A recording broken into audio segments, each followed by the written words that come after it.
प्रिय छात्रों, हिंदी के इस शिक्षण सत्र में आपका हार्दिक स्वागत है। आज हम हिंदी गद्य का विकास एवं विधाओं पर आधारित प्रश्न के तीसरे और अंतिम भाग का अध्ययन करेंगे। पूर्व के दो भागों में आपने कुल 55 प्रश्नों का उत्तर जान लिया है। आइए आज शेष प्रश्नों का उत्तर जानें। प्रश्न संख्या 56, गद्य और पद्य में क्या अंतर है? उत्तर, गद्य एवं पद्य में प्रमुख अंतर निम्नवत है। पहला, गद्य विचार प्रधान तथा व्याकरण सम्मत होता है, जबकि पद्य भाव प्रधान होता है। इसमें कल्पना की अधिकता होती है। दूसरा, गद्य वाक्यबद्ध होता है, जबकि पद्य छंदबद्ध होता है।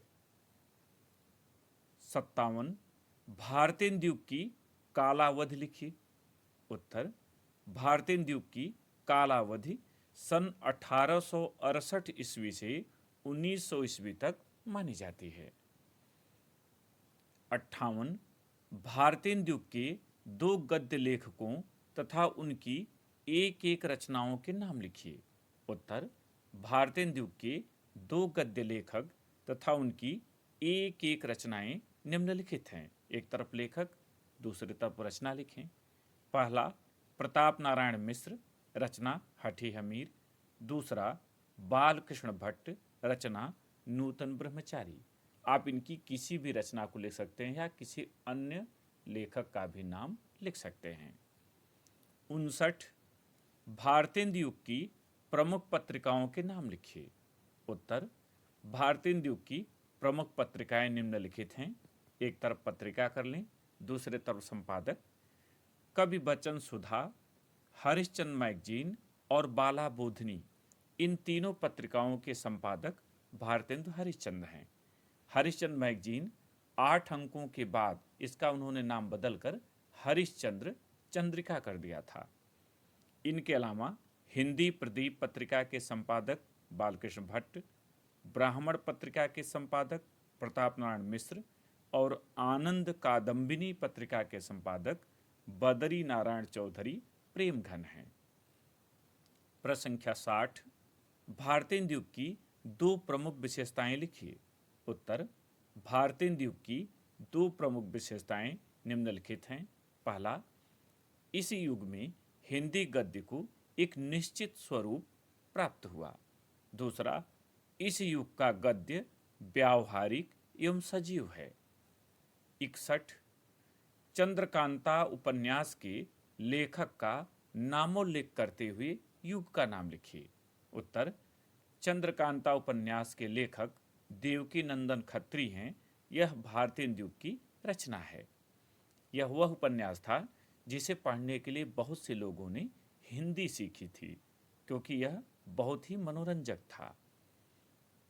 62, हिंदी गद्य के विकास में भारतेंदु युग का महत्व लिखिए।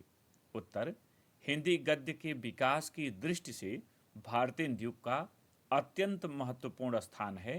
भारतेंदु जी ने न केवल खड़ी बोली को गद्य की भाषा बनाया, बल्कि यथासंभव लोक प्रचलित शब्दावली के प्रयोग से भाषा को व्यावहारिक एवं जीवंत बना दिया। इसी कारण इन्हें आधुनिक हिंदी गद्य का जन्मदाता कहा जाता है। 63, भारतेंदु द्वारा संपादित दो पत्रिकाओं के नाम लिखिए। उत्तर, भारतेंदु द्वारा संपादित दो पत्रिकाएं हैं। हरिश्चंद्र मैगजीन, जिसका नाम बाद में हरिश्चंद्र चंद्रिका हो गया था, और दूसरा कवि वचन सुधा। 64, कवि वचन सुधा पत्रिका का संपादन काल लिखिए। तो आप उत्तर से परिचित हो चुके होंगे। उत्तर, कवि वचन सुधा पत्रिका का संपादन काल भारतेंदु युग है, क्योंकि भारतेंदु जी ने इनका संपादन किया था। 65, हिंदी साहित्य में भारतेंदु जी के योगदान का संक्षिप्त परिचय दीजिए। उत्तर, भारतेंदु हरिश्चंद्र जी ने हिंदी गद्य को वह स्वरूप प्रदान किया जो हिंदी भाषी जनता की मनोभावनाओं के अनुकूल था। उन्होंने हिंदी गद्य का एक शिष्ट एवं संतुलित स्वरूप सामने रखा, जिससे हिंदी साहित्य की अभूतपूर्व उन्नति हुई। 66 भारतेंदुयुगीन भाषा की मुख्य विशेषता एक वाक्य में लिखिए। उत्तर भारतेंदुयुगीन भाषा में यथासंभव लोक प्रचलित शब्दावली का प्रयोग हुआ है। एक वाक्य में आप इस तरह से उत्तर लिखें। 67 द्विवेदी युग का समय लिखिए। उत्तर द्विवेदी युग का समय सन 1900 ईस्वी से 1922 ईस्वी तक माना जाता है। 68 द्विवेदी युग के 3 प्रमुख गद्य लेखकों और उनकी रचनाओं के नाम लिखिए।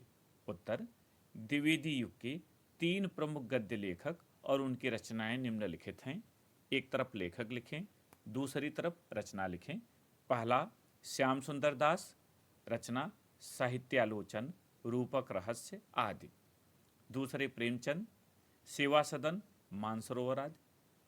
तीसरे सरदार पूर्ण सिंह, सच्ची वीरता, आचरण की सभ्यता आदि। ध्यान रखिएगा, प्रेमचंद यद्यप शुक्ल युग में परिगणित होते हैं, किंतु द्विवेदी युग से भी इनका लेखन कार्य शुरू हो गया था। इसी तरह से आचार्य रामचंद्र शुक्ल ने भी द्विवेदी युग में लेखन कार्य शुरू किया था। इसलिए आप द्विवेदी युग में आचार्य रामचंद्र शुक्ल का भी नाम लिख सकते हैं और उनकी रचना चिंतामणि का यहाँ उल्लेख कर सकते हैं। 69 हिंदी गद्य को आचार्य महावीर प्रसाद द्विवेदी की सबसे बड़ी देन क्या है? उत्तर हिंदी गद्य को आचार्य महावीर प्रसाद द्विवेदी की सबसे बड़ी देन यह है कि उन्होंने सरस्वती पत्रिका के माध्यम से भाषा का परिष्कार कर उसे व्याकरण सम्मत बनाया तथा लेखकों को नवीन विषयों पर लेखन के लिए प्रेरित किया।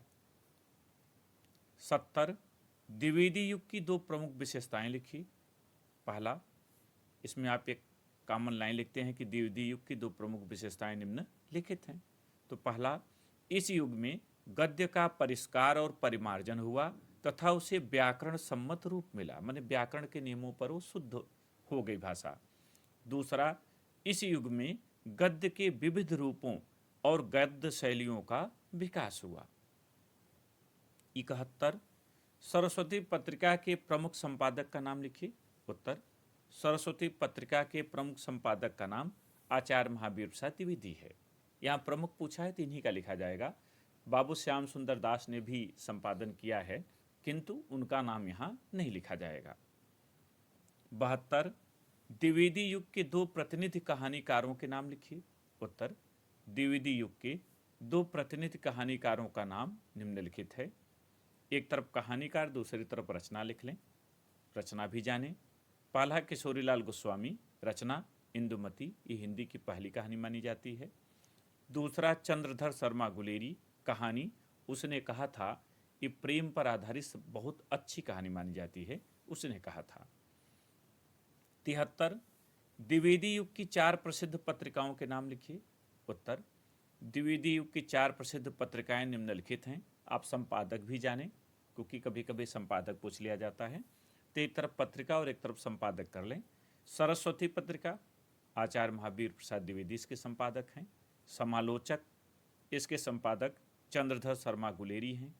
प्रभा पत्रिका के संपादक बालकृष्ण शर्मा नवीन और माधुरी पत्रिका के संपादक दुलारे लाल भार्गव।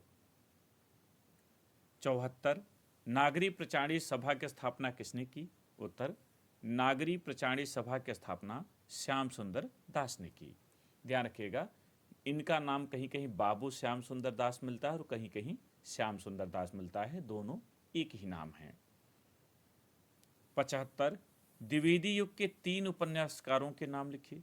उत्तर द्विवेदी युग के 3 उपन्यासकारों के नाम निम्नलिखित हैं। एक तरफ उपन्यासकार कर लें और एक तरफ उनका उपन्यास भी लिख लें। आपको रचना भी आना चाहिए। परीक्षा में चूंकि यहाँ रचना नहीं पूछा गया है तो लिखने का आवश्यकता नहीं है, पूछा जाए तो लिखें। किशोरीलाल गोस्वामी, इनका उपन्यास है तारा या रजिया बेगम कोई एक। गोपाल दास गहमरी, जासूस की भूल। अयोध्या सिंह उपाध्याय हरिऔध, इनका उपन्यास है अध खिला फूल। ठेठ हिंदी का ठाठ भी इनका एक उपन्यास है। 76 द्विवेदी युग के 3 प्रसिद्ध आलोचकों के नाम लिखिए। उत्तर द्विवेदी युग के 3 प्रसिद्ध आलोचकों के नाम निम्नलिखित हैं। एक तरफ आलोचक कर लीजिए, एक तरफ इनकी रचना भी लिख लीजिए ताकि आप रचना भी जानें। पहला पद्म सिंह शर्मा, इनकी रचना संजीवन भाष्य।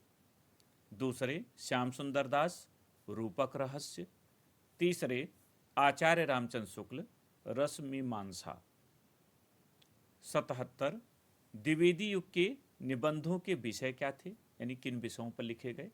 तो उत्तर द्विवेदी युग के निबंधों के विषय पुरातत्व, अर्थशास्त्र, इतिहास, राजनीति, कला आदि थे, यानी इन विषयों पर निबंध लिखे गए।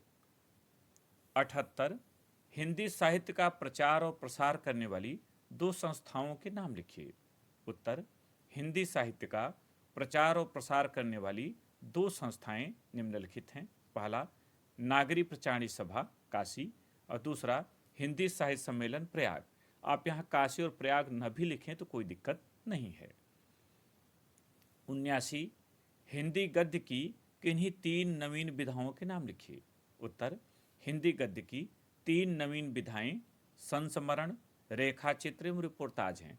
ध्यान रखिएगा कि कई हैं, आप यात्रा साहित्य में यात्रा वृत्त जो करते हैं, डायरी है, तो जितनी भी नई विधाएं हैं उनमें से किन्हीं 3 का आप नाम लिख सकते हैं। 80 हिंदी गद्य की 2 प्रमुख विधाओं के नाम लिखिए। यहाँ प्रश्न में पूछा जा रहा है कि प्रमुख कौन है जिनमें ज़्यादा साहित्य लिखा जा रहा है, तो आप उन्हीं की चर्चा करेंगे। उत्तर हिंदी गद्य की 2 प्रमुख विधाएं निबंध एवं कहानी है। आज सर्वाधिक निबंध यानी लेख निबंध का ही एक रूप है और कहानी लिखे जा रहे हैं, तो आप इन्हीं का उल्लेख करें। हिंदी गद्य की 2 प्रमुख विधाएं निबंध एवं कहानी है। 81 विचारात्मक और भावात्मक निबंध में क्या अंतर है? उत्तर विचारात्मक निबंध में बुद्धि तत्व एवं तर्क की प्रधानता होती है, जबकि भावात्मक निबंध में भाव तत्व अर्थात हृदय पक्ष की प्रधानता होती है या भाव पक्ष अर्थात हृदय पक्ष प्रधान होता है। दोनों में से किसी भी रूप में आप लिख सकते हैं। 82 हिंदी गद्य काव्य लेखकों में से किन्हीं 2 के नाम लिखिए। आपको पहले बता दिए हैं कि गद्य की वह रचना जो काव्य जैसा आनंद देती है उसे हिंदी गद्य काव्य कहते हैं। आप पहले परिचित हैं, पहले भाग में ही। तो उत्तर हिंदी गद्य काव्य लेखकों में से 2 के नाम निम्नलिखित हैं। इनकी रचना भी आप लिख लें ताकि आप रचना भी जानें।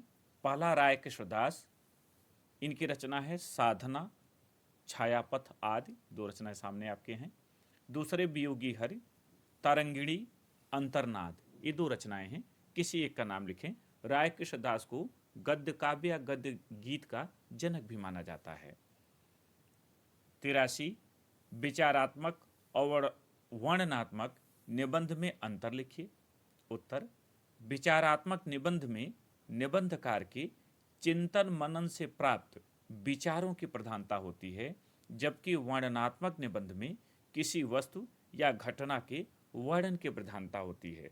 अर्थात यहाँ गहरे चिंतन मनन की आवश्यकता नहीं होती, वस्तु जैसी दिखती है, घटना जिस तरह की होती है वैसा ही वर्णन कर दिया जाता है। 84 हिंदी की प्रथम कहानी का नाम लिखिए। उत्तर हिंदी की प्रथम कहानी का नाम इंदुमती है।